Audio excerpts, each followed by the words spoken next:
So you think you know what heavy is? Yeah, right. You think The Rock is massive at 260 pounds of pure muscle? Come on. What about the beast NFL defensive lineman Aaron Donald? You think he's beefy? Not supersized enough. Who else is left? What about actor John Goodman, who once weighed over 300 pounds? You think that's gargantuan? Well, buckle up, because I'm about to introduce you to a man who makes Dwayne Johnson look like a lightweight. His name is Desmond Watson, and at 464 pounds, he's officially the heaviest player in NFL history. We're talking about a human being who weighs more than a fully grown grizzly bear standing on an NFL field, ready to demolish anyone who dares run in his direction. But here's the thing that'll blow your mind. This isn't just some guy who got lucky because of his size. This is a story about dreams, determination, and defying every single expectation the football world had about what an athlete should look like. Let me paint you a picture. Plant City, Florida, a small town where the biggest excitement usually comes from strawberry festivals. But in 2002,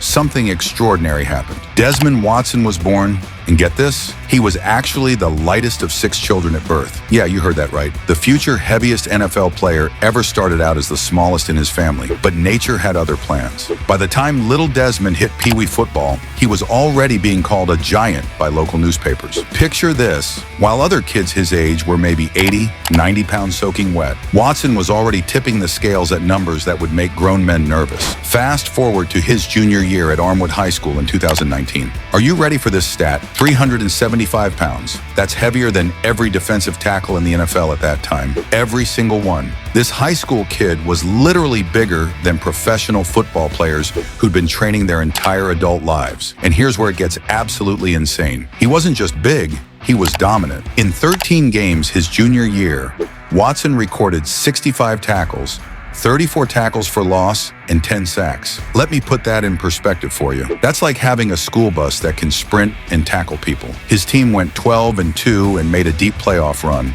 basically because they had their own personal earthquake playing defense. But here's the beautiful part of Desmond's story that nobody talks about. He wears number 21, not because it's his favorite number, not because of some sports superstition, but to honor his younger brother who became disabled after suffering a stroke. This mountain of a man carries his family's heart on his jersey every single game. When Watson got to the University of Florida in 2021, he showed up weighing 440 pounds. Think about that for a second.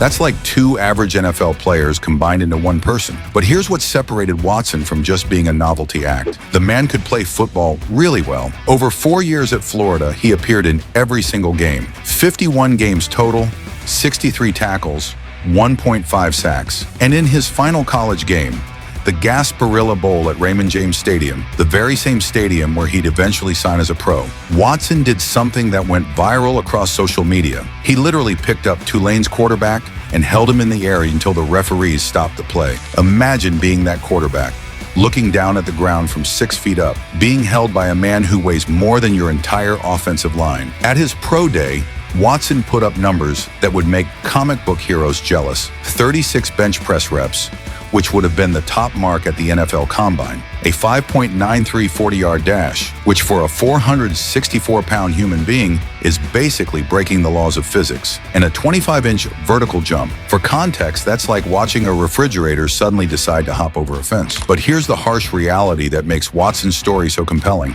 Being the biggest doesn't automatically translate to NFL success, and he's not the first massive athlete to face this challenge. Let me tell you about Aaron Gibson, the man whose record Watson just shattered. At 6 feet 6 inches and 410 pounds, Gibson was an absolute beast who played offensive tackle in the NFL from 1999 to 2004. This mountain of a man was drafted in the first round by the Detroit Lions, and for a brief moment, it looked like being supersized was going to revolutionize football. Gibson played for 5 different teams over 6 seasons. He was talented enough to start games, strong enough to pancake defenders. But here's the brutal truth. His size became both his greatest asset and his biggest limitation. The human body, even one as extraordinary as Gibson's, wasn't designed to carry that much weight and maintain the speed and agility needed for modern NFL play. Then there was Terrell Brown, another 400-pound offensive tackle, who briefly made waves in the early 2000s. Brown's story is even more heartbreaking. He had all the physical tools, the strength to move mountains, but lasted only a handful of games in the NFL before his body simply couldn't keep up with the pace of professional football. And let's talk about the most famous big man in NFL history, William the Refrigerator Perry. Now, Perry was only 382 pounds, which sounds almost small compared to our modern giants. But in the 1980s, he was an absolute phenomenon. The difference? Perry wasn't just big. He was an athlete who happened to be big. Perry scored touchdowns, became a cultural icon, appeared on Late Night with David Letterman, and even recorded a rap song. But here's the key insight. Perry's success came because the Chicago Bears used his size strategically, not as his only asset. He was a novelty who could actually play, not just a sideshow. The pattern becomes clear when you look at these stories.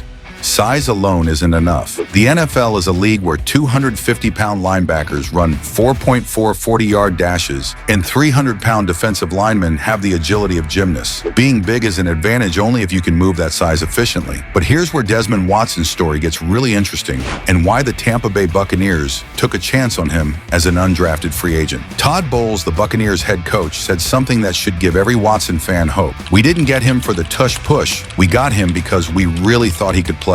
That's not coach speak. That's not being nice to the media. That's a Super Bowl winning coach saying they see something special in this young man. Watson is now training alongside Vita Vea, the Buccaneers Pro Bowl defensive tackle, who weighs 347 pounds and is considered one of the most dominant interior linemen in the NFL. Imagine that training room, nearly 800 pounds of defensive tackle power working out side by side. The Buccaneers have Watson on a specific conditioning program. They're not trying to turn him into a traditional NFL player. They're trying to maximize what makes him unique while building the endurance needed to compete at the professional level. He's dropped from 464 pounds at his pro day to around 449 pounds now, and the team is working to find his optimal playing weight. Here's what makes Watson different from all those who came before him. First, he's 22 years old. Unlike Gibson and Brown, who entered the NFL as older prospects, Watson has time to develop. Second, he's shown consistent improvement throughout college. His conditioning got better each year, his technique improved, and most importantly,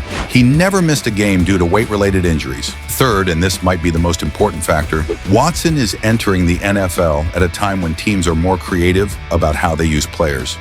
The modern NFL isn't just about playing every down, it's about maximizing specific skill sets in specific situations. Think about it. In short yardage situations, having nearly 500 pounds of immovable object in the middle of your defense could be game-changing. When teams need 1 yard, when they're running those unstoppable goal line plays, having Desmond Watson planted in the middle of your defensive line is like having a human roadblock that runs on determination and dreams. The Buccaneers are being smart about this. They're not expecting Watson to play 60 snaps per game. They're not asking him to cover tight ends in the passing game. They're asking him to be excellent at what he does best, stopping running plays and collapsing pockets with his sheer presence. But here's the real test that'll determine if Watson breaks the pattern that's haunted supersized NFL players for decades. Can he stay healthy? Can he maintain his conditioning throughout a 17-game season plus playoffs? Can he prove that size, when properly conditioned and strategically deployed, can be a sustainable advantage rather than a short-term novelty? The story of massive NFL players is ultimately a story about the human condition.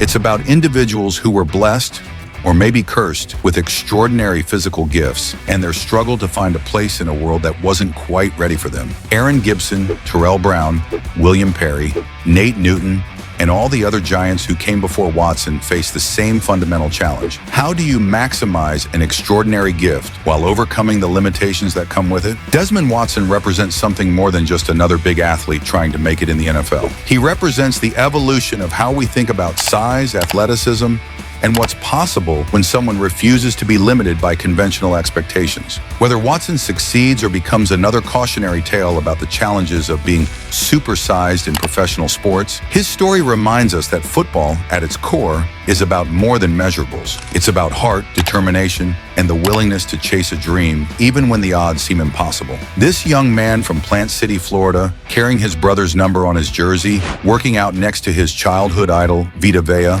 represents hope. Hope that maybe, just maybe, this time will be different. Maybe this is the giant who finally cracks the code. Update, even though it seems the Buccaneers released Watson, I'm rooting for him. Because in a world that loves to tell people what they can't do, what they're too big for, what they're not built for, Desmond Watson is betting everything on the possibility that they're wrong. And that's the kind of courage legends are made of.